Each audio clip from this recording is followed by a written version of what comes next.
Have you been surprised by the success or shocked by the amount of success of Sanctuary? I think we're sort of at the point now where we know how good we think the show is, so we hope that everyone feels the same way. So, I mean, with the ratings, especially launching season three, our fingers were definitely crossed and we were nervous. But there was a sigh of relief when they came in, and it was everyone was happy. It was like, whew, and then I was like, I'm just why didn't we get higher ratings? But honestly, we did really, really well. I don't know how we did in Australia, for example, because we just aired last night, right? Yes. So I know we did really well in Canada and really well in the US. So let's hope the Aussies liked it as well. How much have you taken on board from the Gate experience and then modified and improved so that you're a leaner, meaner producer than what you saw in the old days? I think, I mean, we had great producers on Stargate, and I was able to, I mean, I was fully observation back then. I just watched how the mechanics worked, and I actually didn't spend a huge amount of time up in the production office. I spent most of my time on the floor, and that's, watching Michael Greenberg in the early days of Stargate and how he handled the floor, and watching John Smith, for example, and how he, sort of handled all the various different factions and crew. And I mean, it was quite an experience. Brad Wright for me was a huge inspiration. So coming here, though, it was sort of a whole new slate. I mean, we were trying something we'd never done before. Martin, Damien, and I were way outside of our comfort zone and sort of leaping into the abyss. And so we came up with our own way of doing it, which I think has worked out really well. You learn lessons. I learned about shot making and everything from Martin and watching him on Stargate. And I certainly learned a great deal about producing from Stargate. But without being hands-on, you don't know, no idea what a producer does, especially as an actor. You're like, oh, I worked so hard and I had 10 pages of dialogue, and you bitch and moan about ridiculous things. And then you become a producer and you go, actors are dumb. So it was just, yeah, I mean, for me, it was like a revelation. A while ago, a long time ago Mm-hmm. now, about your stepping into direction and the terror that that imbues. Yeah, How are you finding it now? I love it. I absolutely love it. But that's not to say I get terrified. And I did an episode this season and I tried to back out of it, like I always do. Because I was like, I'm just too busy, and Helen's huge, and the producing and edits, and 20 episodes. And Martin and Damien were just like, yeah, okay, just keep talking, tapping, and eventually we'll talk you off the ledge and put you back in the window and, get to it.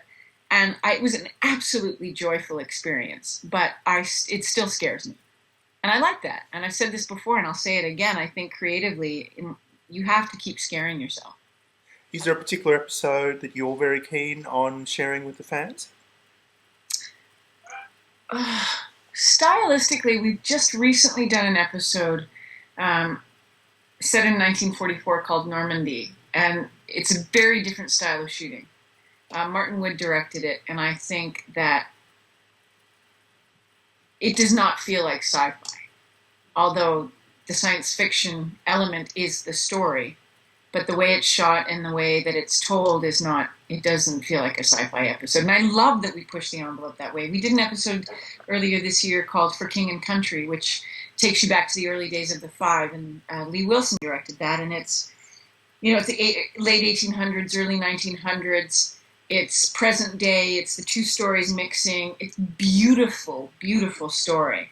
But again, if you were to flick on your television and see the cast in their Victorian garb speaking with, high British accents and, in this beautiful settings, these beautiful Victorian buildings, you'd go, I'm not watching sci-fi. And then you start to hear what we're talking about and you go, oh, wait, maybe I am. But I love sci-fi's changed. It's not spaceships, and it's not just, I mean, it is. And I embrace that part of it, but it's wide open.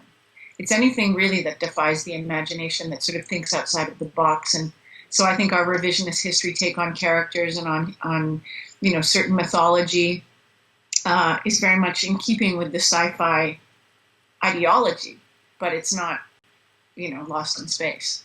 Now, speaking of Lost in Space, we do have several fan questions about Oh, excellent.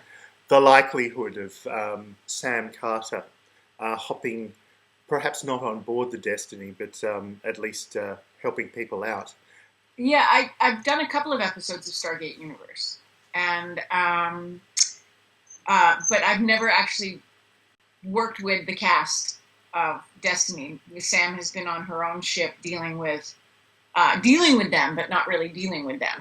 So, and I bemoaned that fact to the producers and said, I'd come back anytime. I'm happy to put on Sam Carter's combat boots, but I would love to work with the cast because I've actually gotten to know the SGU cast and they're wonderful and really fun. So I was like, wouldn't it be great if I could actually do a scene with them instead of a scene with my ship? Tesla questions. Obviously, he seems to be quite a popular character. He's wonderful. Now that he's human, does that mean that the possibilities between he and Dr. Magnus are perhaps more open than they might have otherwise have been?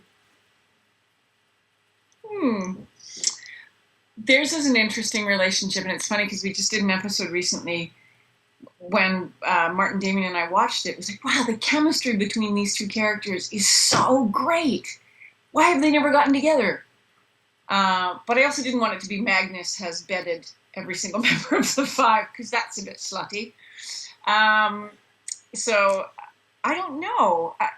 There's always that possibility. And I think what's interesting is Magnus has never, we don't show any relationships for Magnus. I mean, this season especially, Henry gets a relationship, Will gets a relationship. And I'm like, hello, could I, maybe just a kiss would be nice. But I never get that. So, and it's sort of like, it's like living Sam Carter all over again. So I'm hopeful that something will happen. And if it happens with Tesla, then that's fine because Jonathan's quite lovely. You should talk to the producers, see what you can do. Yeah, I wonder if there's anyone who can do anything about that. Do it. I think I'm one of those people, and I don't think I'm alone in this. I'm one of those people that actually gets more done the busier I am. I'm not a person who does the word relax very well. And so even when I'm home with Olivia, it's not just, sort of passively sitting there watching her watch a movie. It's down in the basement painting with her or making music or whatever. I mean, I'm the type of person that likes to keep busy. So Tapping Tuesday, though, is very easy. I don't vet the questions. I actually I get handed about 5 or 6 questions, and it is in fact me answering them. Sometimes it's me when I get home at night, getting on my phone and going, oh, okay, and trying to come up with answers. I mean, the beauty of Twitter is that it's 140 characters, so it's not like you have to give this big tome about every response to every question. But it's just it's a good 20 minutes at the end of a Tuesday, and I just think it's important, and the fans seem to really appreciate it, and it's a nice way to reach out, and it's a nice way to keep in touch, and it doesn't it's not a huge amount of time. So season 3, let me get Paul McGillion. Who else have we had on this year? We just had Tom Macbeth, who played Colonel Mayburn on SG-1. We've had some guest stars who are on SG-1 who've come over, but I'm trying to think. I mean, we had Michael last year, which was awesome. Okay. That's all I can think of off the top of my head. Oh. That's one of the problems with having too much to do, is you're ever so slightly brain dead. It's not like a complete flat line, but there's a little blip, but for the most part,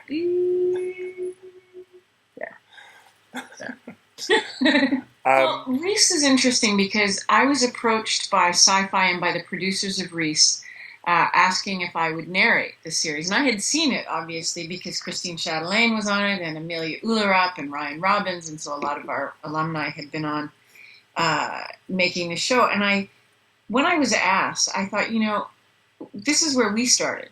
It's this little web series that could.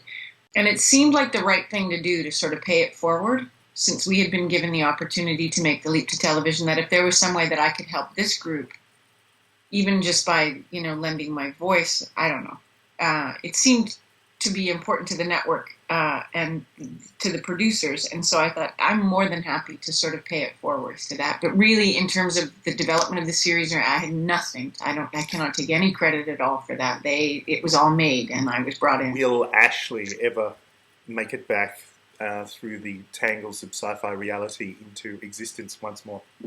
We've tried. Part of the thing is that we don't want to bring a character back disingenuously, just to placate a section of fandom or to...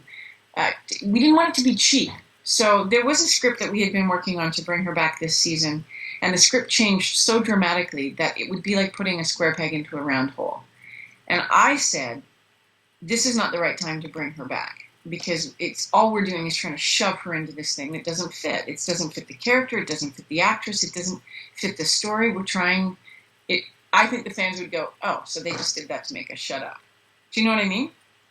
And so I wanted it to be really organic and to make sense. And we actually did have an episode where we were going to bring Amelia back, and she was unavailable. So she's welcome on the set anytime. And I would love to see her again in that capacity. So who knows? I'm never going to say, I never say never. The Jekyll and Hyde story just sounds fantastic. And oh from my what gosh. I've heard, his character is going to be amazing. His character is phenomenal, and that episode, Breach, is, for all intent and purposes, a two-hander between the actor Ian Tracy and myself.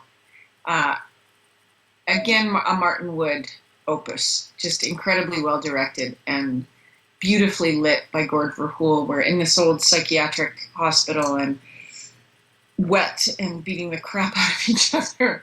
It's another, Kill Amanda episode.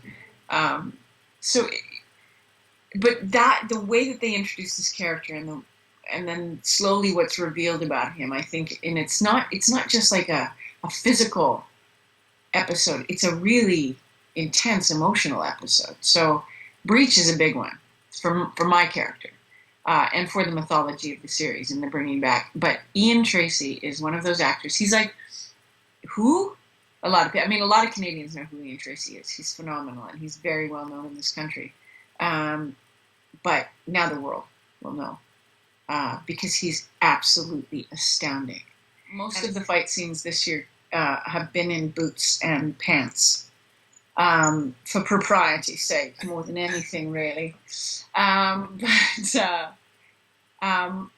actually just did a bunch of burpees in the office wearing a little skirt and heels.